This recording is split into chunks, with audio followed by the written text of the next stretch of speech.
Very impressed. Thank you very much. I really appreciate that. That was not an easy feat. Mate, you've got no gaps anywhere. Little one up there, that's about it. But other than that, this is probably one of the best jobs I've seen. Oh, good, good. I wish I had my vacuum. I'd just get right in there.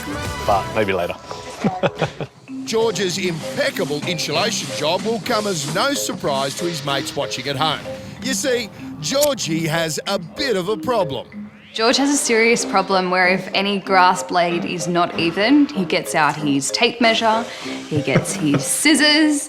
When you rock up to a house, it's the first thing you see, you know? Yeah. So I like to have it tidy. It's just a thing I like. And Georgie hopes the laughs keep coming all the way to room delivery this week. Mate, you could be done by Friday.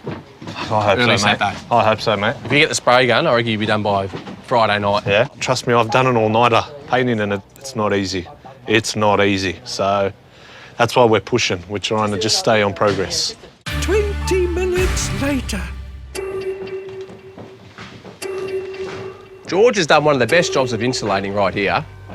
Unfortunately, for some reason, he's used wall bats instead of ceiling bats in the ceiling. And I can't understand why he would have done that. He was just working too quick, not thinking.